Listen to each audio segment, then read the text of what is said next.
এসো হে নববর্ষ। বিশিষ্ট কবি রনি মহাপাত্র। পাঠ করছি আমি মণিমালা ভট্টাচার্য রুদ্র। এসো হে নববর্ষ, তুমি এসো নব নব রূপে। তুমি এসে যাহা কিছু কলুষিত দূর করো এই সমাজ থেকে। তুমি এসে দূর করো মহামারী ব্যাধি এ বিশ্ব থেকে।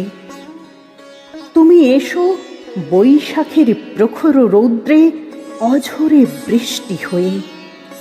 তুমি এসো প্রকৃতির বুকে চির সবুজ রঙের বন্যা হয়ে। তুমি এসো বসন্তের শিমুল পলাশ কৃষ্ণচূড়ার রূপে। তুমি এসো কোকিলের সুমধুর মিষ্টি ডাক বাঁশির রূপে।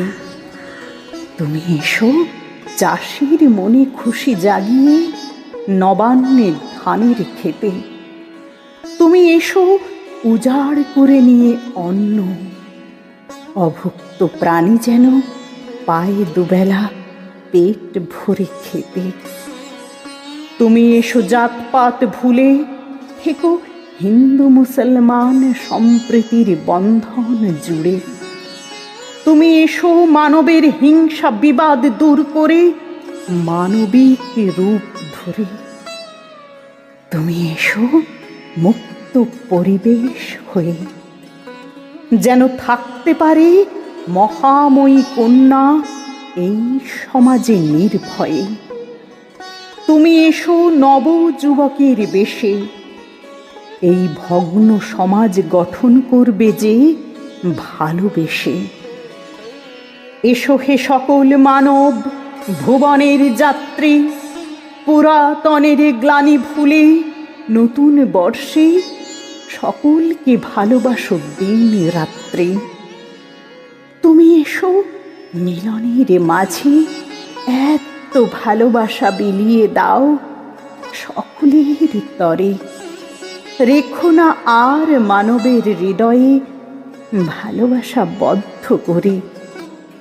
তুমি এসো মানবের স্বার্থপরতা ত্যাগ করে।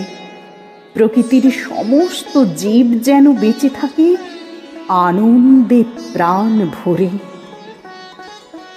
পুরাতন সনে যদি কোনো করে থাকি ভুল, তবে তুমি তোমার স্নেহের পরশে গড়ে তুলো নববর্ষে জ্ঞানের বিকশিত ফুল।